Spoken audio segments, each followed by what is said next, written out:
Hello guys, bali ngayon pala na ay may share ako ngayon sa araw na ito. So ito pala guys yung yung ilaw firefly, yan. So ngayon guys, dito guys, ngayon i-repairing ko to. Bali ito guys ay sira na to. So tayo natin guys para makita nyo talaga na ito ay sira na. So ito guys, mayroon tayo ditong receptacle at saka isasaksak ko guys, ayan. Ito guys, so yan guys ang ating saksakan, yan. I-try ko guys na isaksak, yan. So yan guys, saksak ko siya.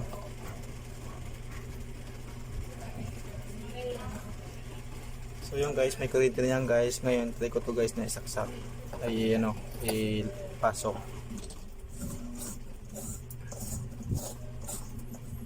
So ngayon guys, hindi siya guys umiilaw kasi to guys, sira na to. So ngayon guys, ang gagawin ko ngayon guys ay papailawin ko to, re-repairing ko para yan guys, parang yan. Bali guys, pala tinanggal ko na to guys, itong itong takip na yan. Ito pala guys, tinanggal ko na to, yan. So yan guys, yan pala guys, ang laman yung sa sa loob nito, yan. Yan. So yan guys, mapapansin nyo guys, yan dito, meron dito guys na parang yan guys, parang yung may kulay itim dito guys, sa may gilid na yan. Yan guys, yan. So yan guys, ang gagawin natin yan guys ay tanggal na. So yan guys, bali tanggal ko na guys, tanggal ko na yung kulay yellow. Ayan So natira guys, ito guys natira. Ayan Ayan Bali meron yan guys na parang contact, yan Yan. Bali ang gagawin ko yan guys ay susoldahin ko lang yan. Pagdikit ko lang yan para bigyan guys ay umilaw. So ngayon guys, soldahin natin.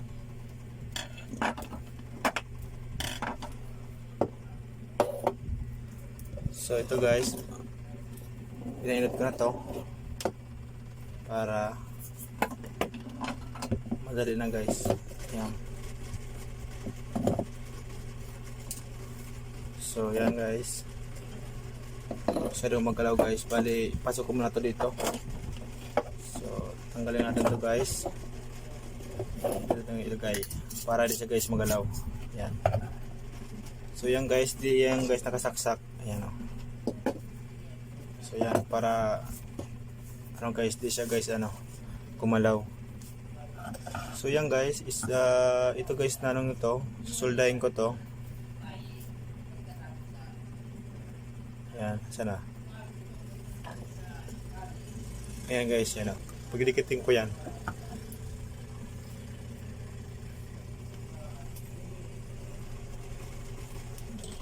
Ayan guys, so yan na guys, nadikit ko na siya, pero kailangan dapat lutong luto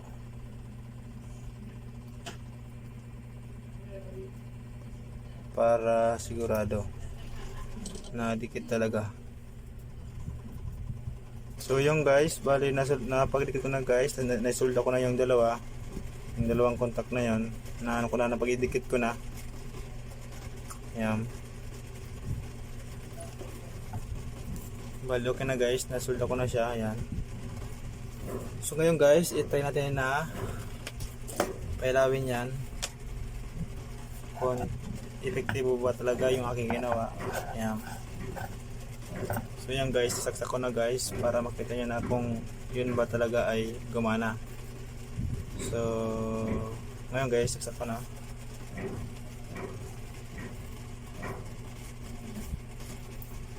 So yung guys, bali umilaw na siya. Kanina hindi siya umiilaw, ngayon umilaw na siya guys. Diba yung guys. So ngayon guys, doon lang guys ka simple yung pagka nito. Pag ayos. Bali, pagdikit lang guys yung dito dito yung dalawang contact din sa dalawang yan, no? Kung alin dyan na may sira, halimbawa dito guys, may kulay itim dito guys, makita niya guys kung ano, kung may sirang isang ano, ilaw dito, kung mayroong ano, mayroong black na ano, parang dot, yan. Pag mayroon yung guys na dot, yung guys tanggalin yung guys, tanggalin lang, saka pagdikit na lang, kasi ano, para guys is umilaw siya. So ngayon guys, ito guys yung may share dito isa, yan. So ngayon guys, pinagdikit ko lang yan, isinulda ko lang, tapos okay na. So bali isa lang guys itong ano, ang may sira lang, dito lang. So ngayon guys, pinagdikit ko lang, tapos umilaw na siya. Para guys ano, para makita nyo guys, meron pa ko itong isa. Yung guys, tinanggal ko na siya, yan o. Kasi ito yung guys, yung ano malaki yan. Balit, ano guys, ganyan ko lang guys yan o. Parang ganyan ko lang guys. Kasi nakadikit lang yan guys. So mamaya ano lang yan guys, tawag dito MIT lang, tawag MIT band yun, para maano siya, madikit. So ngayon guys, subukan na natin ito guys, kung umilaw siya o hindi. Yung guys, sakto guys, para makita nyo kung yun ba talaga yung umilaw o hindi. Ayan o. So yan guys, sakto. So wala guys siya, wala.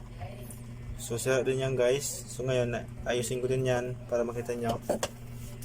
Yan. Ay wag ko na guys tanggalin, kasi nga para ano yan, stand niya para yung ano, galaw. So yung pala guys, oh, mapapansin nyo guys dito ay meron ditong kulay itim. Yan o. Yan guys, oh, yung parang dot lang yan na maliit. Yan o. Yan na guys ang sira dyan, isa lang. So ito guys na iba, wala namang ganon na may kulay itim sa gitna, parang maliit. Ito guys, meron to. So ngayon guys, tanggalin ko lang yan guys, para may sulda guys. Yan, tanggalin ko lang yan guys. Parang malabo eh. Yan. Bali guys, tanggal ko lang yung ano, yung kulay yellow. Yan. Tinanggal ko lang yan.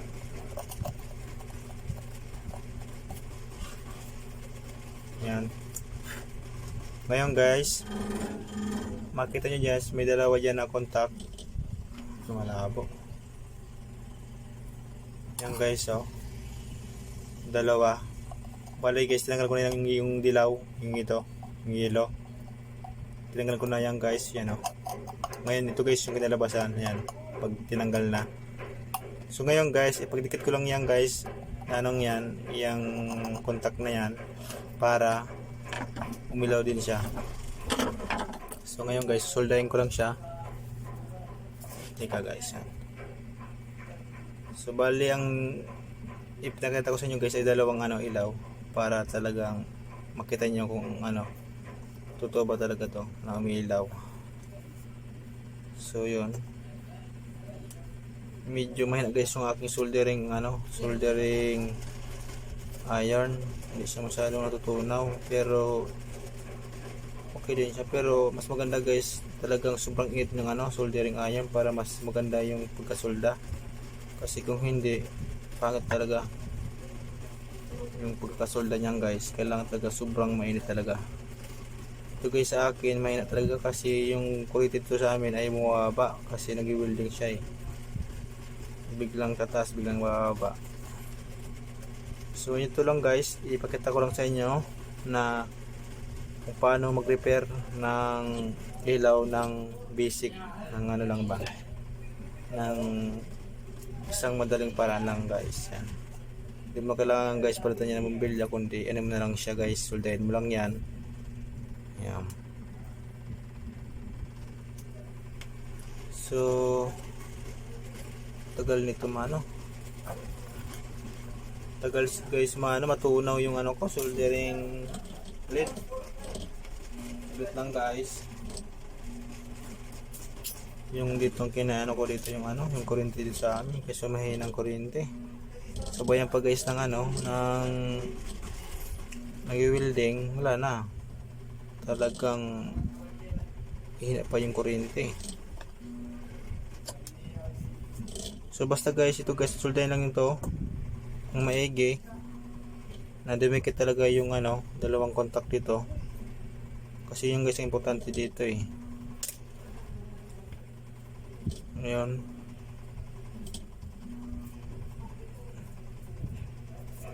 Yan, basta guys, importante madikit lang yan ng maayos.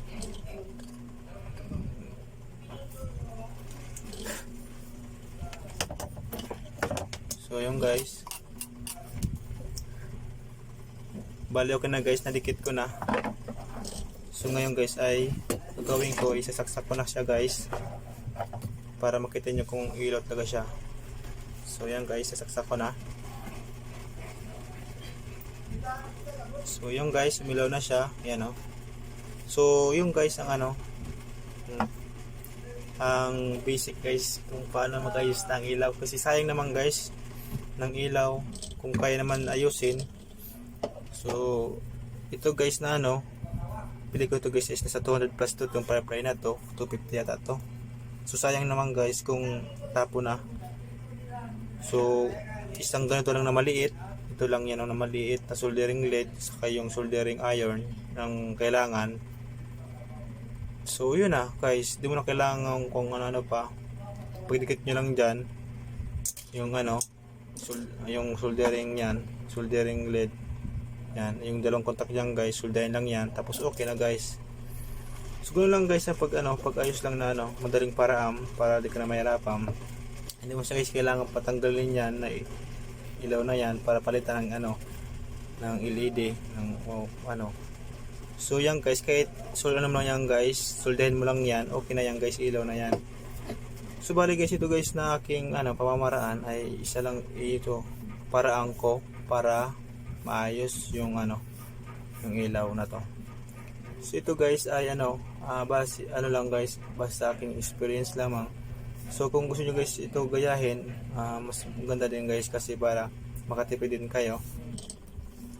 Kasi mahal ganyan guys ang ano, mga ganitong ilaw, mga LED, mahal din guys to. Ito guys na isa kong nabiling tong, medyo lumot na nga siya eh, pero ngayon guys magagamit ko ulit siya, magagamit, so hindi siya masayang. So umabot to guys itong mga 180 isang ganito, depende guys sa klase. Yung pinakamura nga dito sa amin mga 100 lang yung ganito kalaki. So yung guys, ang ano pinakamura yon. Ito guys na firefly ito firefly guys ay medyo may kamahalan talaga to kasi ito ay branded. So yun, yung guys ang ano, ang magkagandahan dito guys ay kaya mo pa siyang ayusin. So sayang naman na bibili pa ka ng bago na pwede naman makinabangan ulit ang bumbilya. So ano lang guys, makatipid-tipid na. So yun lang guys ang aking maibibigay na ano na parang sharing ko guys na makatulong din sa mga ano nagtitipid din. So yun lang guys ang aking ma-share ngayon sa araw na ito. So salamat guys sa inyong panood ha. Hanggang sa muli guys.